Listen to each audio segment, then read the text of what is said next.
I had this friend who tried animation for the first time. He spent weeks on it. He was super focused, barely touched his phone, barely went outside. When he finally finished, he showed it to people. The reactions weren't great. They said it felt stiff. Some even said it was boring. I could tell that crushed him. He tried again a few times, but in the end he gave up. And honestly, that's okay. Sometimes you give something your all, and it still doesn't work. That doesn't make you a failure. It just means it wasn't your thing. Anyway, that's not the point. So picture this. You're like 12, clicking around YouTube after school, and suddenly, bam! Stick figures are fighting on your screen. One of them straight up breaks out of the animation window. It's chaotic, it's genius, it's iconic. And you don't even realize it yet, but you just entered the Alan Becker cinematic universe. But before we get deep into that, who even is this guy? Alan Becker is the godfather of stick figure animation. I'm not being dramatic. This man is the reason 2000s kids were out here watching Flash videos on laggy school computers like it was a religion. Born in 1989, he has over 30 million subscribers on YouTube, 31.1 million subscribers, 244 videos, and 8.44 billion views to be exact. And his entire channel is basically silent movies with more emotion than most Hollywood blockbusters. Also, he is married to Kaori Becker, a chef by the way, who made a literal cameo in one of his animations just to tell him to do the laundry. That's relationship goals right there. She is the only girl we know, or should I say the only girl he has dated since we knew him. And there's not much information about her on Google. Even her zodiac sign is unknown. Not like Becker's, who is a Taurus. Now let's talk about what makes him different. Because YouTube is full of animators. Some do story time, some do edgy cartoons. Some are just chaos gremlins with a drawing tablet. But Alan is the monk. And when I say a monk, I don't mean that Buddhist monk from China, often associated with the Shaolin monastery and its famous martial arts tradition. I mean the craftsman, the guy who sat down and said, what if I created an entire cinematic universe with stick figures? No voice acting, no jump cuts, no screaming at the camera, just stickmen, a computer screen, and a war between creativity and control that somehow made people cry over a deleted folder. Crazy, right? And yeah, everyone says they love Alan Becker.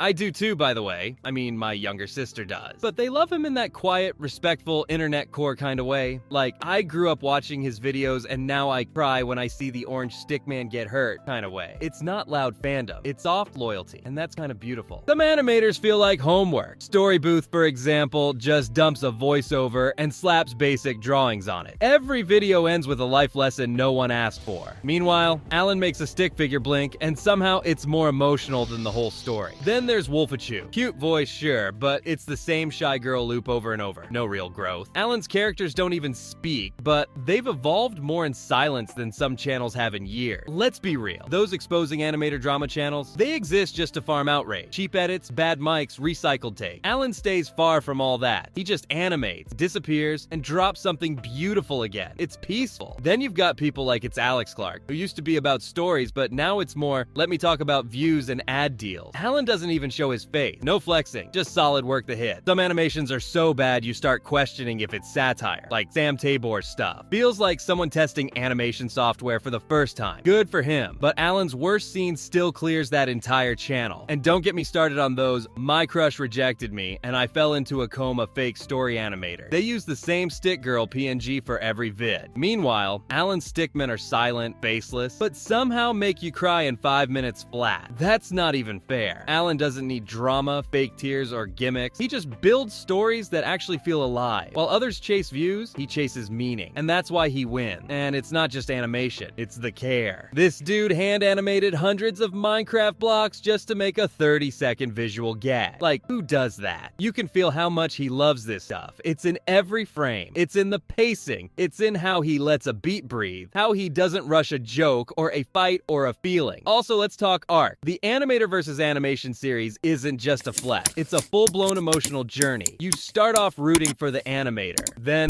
the stick figure rebels. Then you realize both sides are hurting. And now you're crying over a stickman trying to save his friends inside a corrupted Windows folder. Like, how did we even get here? People online say things like, Alan Becker carried my childhood. His videos are like silent poetry. The only YouTuber who never missed once in his entire life. And honestly, they're not wrong. His fans aren't even loud about it. They're just proud, quietly loyal. The man made stickmen feel human. And here's the wildest part. He's still evolving. The Minecraft episodes, the lore, the way his characters grow without saying a word. You can see their personality. You know who's brave, who's chaotic, who's loyal, who's broken. All with no words. That's sorcery, bro. Alan's animations aren't just entertaining. They're meditative. You put one on and it's like your brain sighs and goes, finally. Something that respects my attention span. And then you get punched in the heart by a stick figure falling into the void to save his friend. So yeah, that's why everyone loves Alan Becker. Not just because he's good, but because he's real, consistent, emotionally precise. He built a world out of nothing but lines and movements, and he made it feel more alive than most things on this platform. So we left off with Alan Becker basically being the Mr. Miyagi of YouTube animator. Quiet, precise, deadly with the pen tool. But now it's time to talk about the real reason this man lives rent-free in so many people's heads. The lore. And I don't mean, oh, there's a little story here and there. I mean, the Alan Becker cinematic universe has deeper plot lines than most Netflix originals. This man took a simple concept, stick figure versus computer, and stretched it into a full saga about friendship, betrayal, grief, revenge, survival, corruption, rebirth, and yeah, even therapy. Through stick figures. No voice lines, just motion, music, and there's a whole arc where one of the stick figures literally sacrifices himself by jumping into a collapsing void to save his friend. Another moment where the group tries to save Green, who's being controlled by a corrupted cube. No joke, some of y'all cried watching that. And same, I did too. Like, I was watching a Pixar short but made by one guy in Ohio.